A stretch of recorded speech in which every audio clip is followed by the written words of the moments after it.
அனைவருக்கும் வணக்கம். AMD positive அன்புள்ளங்கள் அனைவரையும் இந்த புதிய வீடியோவில் சந்திப்பதில் பெருமகிழ்ச்சி அடைகிறேன். இந்த வீடியோவோட தலைப்பு, யாருக்கு கோவில் தேவை?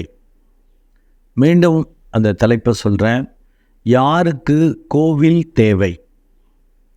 தலைப்பில் இருந்து நீங்கள் புரிஞ்சுக்கலாம். ஒரு சில பேருக்கு கோவில் தேவைப்படுகிறது, ஒரு சில பேருக்கு கோவில் தேவைப்படலை. அந்த இறைவன் இருக்கும் அந்த கோவிலுக்கு போகிறதால என்னென்ன நன்மைகள்? இப்போ நீங்கள் பார்த்தீங்கன்னா, இப்போ ஒவ்வொரு நிகழ்வுகள் கூட்டம் அலைமோதுகிறது.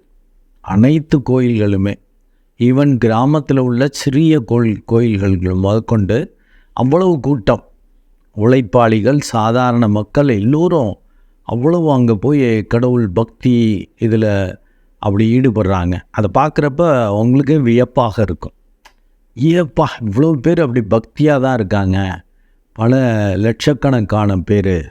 அது மாதிரி உங்களுக்கு தெரியும். இப்போ பொருளாதார ரீதியாகவும் கோயில்கள் பெரிய அளவு இது ஒரு பார்ட்டிசிபேட் பண்ணுது. கோயில் வழியாகவும் பெரிய அளவு அது நாட்டுடைமை இல்லாட்டி தனியார் இதாக இருந்தாலும் சரிங்க, அந்த அளவுக்கு பொருள் அங்கே புழங்குது. அது தானமாக தங்கம் கொடுக்கறது, உண்டியலில் வருமானம், அப்படி இப்படின்ட்டு. ஸோ இது அரசியல், அது வேண்டாம். அதுலேருந்து பொருள் எப்படி உருவாக்குறாங்க, என்ன நடக்குது, அது அப்படிங்கிறது தேவையில்லை. பட்டு ஏஎம்டி பாசிட்டிவ் அன்புள்ளங்கள் புரிஞ்சிக்க வேண்டியது என்னென்னா, நம்மளுக்கு கோயில் தேவையா? அதுதான் இங்கே தலைப்பிலே, யாருக்கு கோவில் தேவை அப்படின்ட்டுருங்க. இப்போ உங்களுக்கு தேவையா அப்படிங்கிறத இந்த வீடியோவை முழுமையாக பார்த்தீங்கன்னா ஒரு முடிவு பண்ணிக்கலாம். உங்களுடைய இயல்பை நீங்கள் சீர்தூக்கி பார்க்கணும். இது அஸ்ட்ரோமைன் தெரப்பி அன்புள்ளங்களுக்கும் நான் அதை சொல்லிகிட்டே இருப்பேன். அது ஜோதிட ரீதியாக நீங்கள் யாருன்னு புரிஞ்சிக்கிறதுக்கு சொல்லுவேன். இந்த AMD positive as well as AMD neutral ஜென்ரலாக எல்லோருக்கும் பொருந்தக்கூடியது. இந்த ஒரு ஆன்ம சாதனை பண்ணுறப்ப அந்த விழிப்புணர்வு வரும். இப்போ உங்களுக்கு கோவில் தேவையா? இப்போ கோவில் கண்டிப்பாக தேவை. ஏன்னா அப்படி ஒரு வைப்ரேஷன்ஸ் வரும். அங்கே என்ன சார், வெறும் கல் சிலையை தானே சார் வச்சுருக்காங்க, கருங்கல் சிலை வச்சுருக்காங்க, இல்லாட்டி சுதை வடிவத்திலேயே வச்சுருக்காங்க. அதில் என்ன பெரிய பவர் இருக்க போகுது? இவங்க ஏதோ தகடு வைக்கிறேன், ஏதோ மந்திர ஜபம் உச்சாடனம்லாம் பண்ணி அதில் பவர் ஏற்றிருக்கோம், இந்த ஆகம விதிப்படி அது கோயில் அமைச்சிருக்கோம், அப்படி இப்படிலாம் சொல்கிறாங்க. ஆனால் அது உண்மையிலேயே பவர் இருக்கா? அந்த ஆகம விதிகள் அண்ட் அதை கொடுத்த அதுக்கு ஒரு அளவு அதை பற்றி எனக்கு புரியல அப்படின்னாலும் அதில் தான் முழுமையாக பலன் இருக்கிறதுங்கிறத விட, பல லட்சக்கணக்கான மக்கள் போய் அந்த சிலையை உற்று பார்த்து அப்படி ஒரு மானசீகமாக மனதை அந்த சிலையின் மேல் வைத்து அந்த எல்லாம் வல்ல பரம்பொருளாக கருதி, அந்த பிரபஞ்ச நாயகனாக கருதி, அப்படி ஒரு உணர்வோடு அப்படி அந்த ஒரு பவரை கொடுக்குறாங்க. யார்? லட்சக்கணக்கான வழிபாடு பண்ணக்கூடியவர்களே அந்த சிலைக்கு பவரை கொடுக்குறாங்க. ரொம்ப வீக்காக இருக்கிறவங்க அந்த இதுட்டேருந்து பவரை வாங்கிட்டு போகிறாங்க. இதுதான் இப்போ பலரும் ஜெயித்தவங்களும் அங்கே வருவாங்க காணிக்கை செலுத்தன்னு. அவர்களுடைய வேண்டுதல் பலிதம் ஆயிடுச்சு அப்படின்னாக்க, நான் இன்ன பொருள் கொடுக்குறேன், இவ்வளவு தங்கம் கொடுக்குறேன், இவ்வளவு பணம் கொடுக்குறேன், எல்லாம். இந்த ஏழுமலையான் வெங்கடாஜலபதி பார்த்திங்கன்னா பார்ட்னர்ஷிப் அவரை வச்சுக்கிறாங்க. பெரிய பெரிய பிஸ்னஸ் மேன்லாம் லட்சக்கணக்கிலெல்லாம் தாண்டி போய் ஒரே ஆளே ஒரு சில கோடிகள் போடுறது, பெரிய அளவுக்கு தங்கம், வைரம், அந்த மாதிரி இதெல்லாம் கொடுக்கறதுங்கிற மாதிரி வருது. அவரை ஒரு பிஸ்னஸ் பார்ட்னராக மாற்றிக்கிற மாதிரி பண்ணிக்கிறாங்க. ஸோ அவங்க அந்த பவரை ஏற்றி விட்டு போவாங்க. அந்த சிலைக்கு, அந்த கோயிலுக்கு ஒரு பவரை ஏற்றுவாங்க. யாரெல்லாம் வீக்காக போயிட்டு அந்த வேண்டுதல் பண்ணுறாங்களோ அவங்க பவரை வாங்கிட்டு வருவாங்க. இது ஆக்சுவலாக கிவ் அண்ட் டேக் பாலிசி தான். ஏன்னா எல்லா உயிர்களிடத்திலும் அந்த கடவுள் துகள் தான் இருக்குது. மனிதர்களிடத்தில் நல்ல பிரகாசமாகவே இருக்குது. நம்ம தான் உள்நோக்கி பயணிக்கிறதில்ல, பார்க்கறதில்ல, வெளிநோக்கியே போகிறது. ஐந்தறிவு ஜீவன்கள் மாதிரியே இந்த ஆறாம் அறிவையும் வெளிநோக்கியே பயன்படுத்தி லௌகீக ரீதியான விஷயங்களில் ஈடுபட்டுருக்கோம். அதை உள்நோக்கி பயணிக்கிறப்ப இந்த ஏழாம் அறிவு புலப்படும்.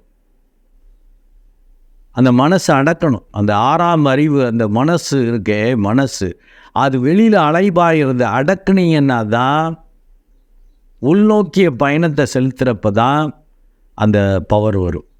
இப்போ தலைப்புக்கு வந்துடுவோம். கோயில் தேவையா, யாருக்கு தேவை அப்படிலாம் ஒரு முடிவு பண்ண, யாருக்கெல்லாம் பயம், தடுமாற்றம், குழப்பம், பிரச்சனைகள் அதெல்லாம் இருக்கிறவங்களுக்கெல்லாம் கோயில் தேவைங்க. இது உளவியல் ரீதியாகவும் அது ஒரு பெரிய பவரை கொடுக்கும். மனதளவில் அங்கே போயிட்டோம், அந்த கடவுள்கிட்ட ஒப்பு கொடுத்துட்டு வந்துட்டோம், வேண்டிட்டு வந்துட்டோம், சரியாயிடும்னு. அங்கே பல லட்சக்கணக்கான மக்கள் அந்த பவரை கொடுத்துருக்கிறதால அங்கே போகிறப்பே ஒரு வைப்ரேஷன் இருக்கும், ஒரு உணர்வு, ஒரு இது இருக்கும், ஒரு தெளிவு இருக்கும், ஒரு சாந்தம் இருக்கும், ஒரு அமைதி இருக்கும். அந்த அந்த அந்த ஒரு உணர்வோடு போகிறப்ப யாரெல்லாம் இந்த பய உணர்வு அதிகமாக இருக்கிறதோ, பயங்கிறது இருக்கிறவங்களுக்கெல்லாம் கண்டிப்பாக கோயில் தேவை. அது ஒரு பெரிய மனதிற்கு ஒரு தீர்வு. உடல் ரீதியாகவும் இந்த பிரபஞ்ச சக்தியை நீங்கள் அங்கே உணர முடியும். அங்கே ஒரு வைப்ரேஷன் கிரியேட் ஆகும், அங்கே ஒரு பவர் இருக்கும். ஏன்னா யார் அந்த சிலையில் ஆகம விதிப்படி மந்திரங்கள், ஜெபங்கள் இதெல்லாம் சொல்லி ஓரளவு அதுக்கு பவரை ஏற்றியிருந்தாலும், லட்சக்கணக்கான மக்கள் அதை பார்த்து பவர் தீட்சை வழியாக, கண் வழியாக பார்த்து அப்படி, ஏன்னா கண் திஷ்டிக்கு பவர் உண்டுப்பாங்க இல்லைங்களா. பொறாமையாக மற்றவங்க பார்த்தாக்க நம்மளுக்கு உடம்பு வலிக்கிறது, பிரச்சனையாகும். இந்த வயசானவங்கள்லாம் திஷ்டி சுற்றி போடு, வெள்ளிக்கிழமானா செவ்வாய்க்கிழமானா அப்படின்லாம் சொல்லுவாங்க பாருங்கள். அந்த மாதிரி நம்ம பார்வைக்கு பவர் உண்டு. லட்சக்கணக்கான பேர் அப்படி பவரை ஏற்றிட்டு போகிறதால அங்கே போகிறப்பயே ஒரு வைப்ரேஷன் இருக்கும், ஒரு உணர்வு இருக்கும். அங்கே போயிட்டு வந்தால் என்னமோ தெரிலங்க, ஒரு திருப்தி இருக்குங்க, ஒரு சந்தோஷம் இருக்குங்க. போயிட்டு வந்தால் அப்படி ஒரு நிம்மதி இருக்குங்க, ஒரு இனம் புரியாத தன்னம்பிக்கை வருதுங்க. பார்த்துக்கலாம், அவர் இருக்கார் அப்படின்னு வருது. அது கோயிலுக்கு போகலைன்னா இதாகுது. சில பேர்லாம் ரொம்ப அடிக்டாக டெய்லி அந்த கோயிலுக்கு போவேன், வாரத்திற்கு ஒரு முறை போவேன், சில பேர் மாதத்திற்கு ஒரு முறை போவேன், இப்படிலாம் பண்ணுவாங்க. அவங்களுக்கெல்லாம் அந்த பய உணர்வு கொஞ்சம் அதிகமாக இருக்கும். பக்திங்கிறது அடுத்தது தான் வரும். பயத்தால் தான் ஃபஸ்ட்டு போகிறாங்க. ஸோ அங்கே போனால் ஒரு தீர்வு, ஒரு அமைதி, ஒரு சாந்தம், அதை லைட்டாக அவங்க உடம்பும் உணரும். அந்த பயத்தோட, குழப்பத்தோட, நடுக்கத்தோட ஒரு மாதிரி போகிறப்ப அங்கே ஒரு பாசிட்டிவ் இது இருக்கும், ஒரு நம்பிக்கை. அந்த கடவுளை அப்படி காட்டுறப்ப, அந்த தீபாரதனை பார்க்குறப்ப கண்ணில் தண்ணி வர்றது, தன்னை மறப்பார், இந்த மனம் மற்ற நிலைக்கு போவார். அது போகிறதுக்கு கோயில் தேவை தான். யாருக்கு தேவை? உள்நோக்கிய பயணம் செய்யாமல் வெளியில் பதட்டம், குழப்பம், பிரச்சனைகளில் மூழ்கி லௌகீக ரீதியாக வெளியில் கொண்டிருக்கிற ஒரு சராசரி மனிதர்களுக்கு, அண்டு பெரிய பிஸ்னஸ்மேனாக கூட இருக்கலாம், பொருளாதார ரீதியாக, மனம் ரீதியாக அவர் சராசரி மனிதர் தான், அவருக்கெல்லாம் கோவில் தேவைங்க. அதுவும் பாமரல்கள், உழைப்பாளிகள், ரொம்ப கீழே உள்ளவங்கெல்லாம் பார்த்திங்கன்னா அது ஒரு பயம் இருக்கும். நம்ம பொழப்பு நல்லபடியாக நடக்கணும், அதை உயிரோடு இருக்கிறதுக்கே இப்போ சாப்பாடு வேணும், அதுக்கு பிழைப்பு கிடைக்கணும், அப்படி இப்படின்னு அந்த ஒரு பயம், ஒரு ஒரு ஒரு ஒரு குழப்பம். முக்கியமாக அந்த பயம் பயம் இருக்குது அப்படின்னாக்கா அவங்களுக்கெல்லாம் கோவில் தேவை. அந்த பயம் இருக்குது, இது என்ன நடக்குமோ, இதை எப்படி சரி பண்ண போகிறோமோ அப்படிங்கிறவங்களுக்கெல்லாம் கோயில் கண்டிப்பாக தேவை. நீங்கள் அங்கே போகிறப்ப அந்த ஒரு பாசிட்டிவ் வைப்ரேஷன் வரும். என்னதான் மற்றவங்க பகுத்தறிவாதிகள் இதெல்லாம் கடவுள் இல்லை, கடவுளை கற்பிப்போன், காட்டு மிராண்டியது பெரியார்லாம் அப்படிலாம் சொல்லியிருக்காரு இல்லைங்களா. அப்படி இருந்து லட்சக்கணக்கான மக்கள் அங்கே போகிறாங்களே, அவங்களுக்கான ஒரு அனுபவம் இல்லாமல், ஒரு நன்மை நடக்காமல் அங்கே போவாங்களா? நீங்கள் உங்கள் புத்தியை வச்சுட்டு பர்முடேஷன் காம்பினேஷனில் 50% பாசிட்டிவ், 50% நெகட்டிவ், இப்படி தானேங்க மாறி மாறி நடக்கும். மக்கள் அப்படி தான் மூடத்தனத்தில் அப்படிலாம் போகிறாங்கன்னு நீங்கள் நினைப்பீங்க. ஆனால் அந்த பயத்தோடு போகிறப்ப சில மிராக்கிள்ஸ் அவங்க பார்க்குறது, உடல் ரீதியாகவும் மன ரீதியாகவும் வெளிப்பாட்டிலையும் அந்த ஒரு சேஞ்சஸ், பொருளாதார ரீதியாக ஒரு ஒரு ஒரு ஒரு நல்ல நிலைக்கு வர்றது, அதெல்லாம் அவங்க உணர்றதால தானே கோயிலுக்கு போகிறாங்க. ஸோ கோயிலுங்கிறது கம்பல்சரியாக தேவை. யாருக்கு அப்படின்னா அந்த பய உணர்வு இருக்கிறவங்க, லௌகீக வாழ்க்கையில் அதிதீவிரமாக செயல்படக்கூடியவர்கள், பிழைப்புக்காக ஓடிக்கொண்டிருப்பவர்கள், அவங்களுக்கெல்லாம் கோயில் தேவை தான்.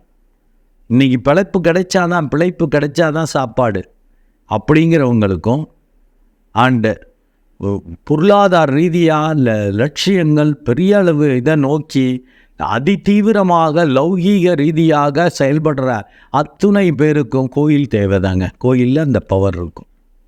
ஏன்னா அது கிவ் அண்ட் டேக் பாலிசி தான், நம்ம கொடுத்த பவர் தான். லட்சக்கணக்கான மக்கள் பார்த்து அந்த சிலைக்கு அந்த பவரை கொடுத்துருப்பாங்க. முடியாதவங்க, வீக்காக உள்ளவங்க அங்கேருந்து வாங்கிட்டு வருவாங்க. இதுதான் நடக்கும். இப்போ இந்த 2 பாயிண்ட்டை ஞாபகம் வச்சுட்டா தேவை. உங்களுக்கு பய உணர்வு இருக்கா, உங்களுக்கு கோயில் தேவை. லௌகீக ரீதியாக, பொருளாதார ரீதியாகவோ அல்லது ஒரு வெற்றி, ஒரு பெரிய சாதிக்கணும், பெரிய அளவுக்கு ஏதாவது மாற்றங்களை செய்யணும், அது இதுன்னு லௌகீக ரீதியாக நீங்கள் ஓடிக்கிட்டு இருக்கீங்க அப்படின்னாக்க அவங்களுக்கெல்லாம் கண்டிப்பாக கோயில் தேவை. அங்கே போகிறப்ப தான், அப்போ தான் மனசே அடங்கும். அவரெல்லாம் உட்காருங்கப்பா, மெடிடேட் பண்ணுங்கப்பான்னா அவங்களால முடியாது. 1008 சிந்தனை, 1008 பிரச்சனை. பிழைப்புக்கே கஷ்டப்படுறப்ப அவன் எப்படி உட்காருவான்? அடுத்த வேலை சாப்பாட்டுக்கு நான் இன்னைக்கு வேலைக்கு போனால் தாங்க எனக்கு காசு கிடைக்கும், நான் சாப்பிட முடியும், பொண்டாட்டி பிள்ளைங்களை பார்க்க முடியும்னு நினைக்கக்கூடிய ஆள் எப்படி ஒரு ஆன்மீக ரீதியாக வருவார்? அதெல்லாம் சிக்கல். அப்போ உங்களுக்கு பயம் இருக்கிறதா? கோயில் தேவை. மீண்டும் நாம வச்சுக்கணும். ஒரு இன்னும் புரியாத பயம் வருதா? பயம் வந்தால் கோயிலுக்கு போங்க, கண்டிப்பாக பவர் கிடைக்கும். அதை அனுபவித்து பாருங்கள். ஏன்னா பல பவர்ஃபுல்லான ஆளுங்க அங்கே பவர் ஏற்றி தான் வச்சுருப்பாங்க. இந்த ஆகம விதிகள் பெரிய அதில் உள்ள அந்த மந்திர ஜபங்கள் அங்கே உச்சாரணம் பண்ணிக்கிட்டே இருக்கிறப்பெல்லாம் அந்த பவர் ஏறும். அதை தாண்டி லட்சக்கணக்கான மக்கள், இப்போ மகா சிவராத்திரி நடந்துச்சு, அங்கே போய் அந்த சிவன் கோயிலில் லட்சக்கணக்கான பேர் போகிறப்ப அந்த பவர் ஏறும். ஒரு பர்டிகுலர் ஃபங்க்ஷன், பண்டிகைக்கெல்லாம் சும்மா பெரிய வேண்டுதல் எல்லாமே அவங்க போவாங்க, அந்த பவரை ஏற்றுவாங்க, கடவுளை அப்படி ஒரு பவரை ஏற்றி விட்டு வருவாங்க. எல்லாம் கடவுள் துகள் தான். எல்லா மக்களுக்குள்ளேயும் அந்த கடவுள் துகள் தான் இருக்குது. அப்படி தான் பவர் ஏற்றிட்டு வருவாங்க. ஸோ நீங்கள் யாருன்னு முடிவு பண்ணிக்கிங்க. பயம் இருக்கா? லௌகீக ரீதியாக ஓவராக வெளியில் செயல்படுறீங்களா? அவங்களுக்கெல்லாம் கோயில் தேவைங்க. நன்றி அன்புள்ளங்களே. மீண்டும் ஒரு நல்ல வீடியோவில் உங்களை சந்திக்கிறேன். அதுவரை உங்களிடமிருந்து வணக்கம் கூறி விடைபெறுவது உங்கள் அன்பு டாக்டர் அருட்குழந்தை ஆறு கணேசன். நன்றி, வணக்கம்.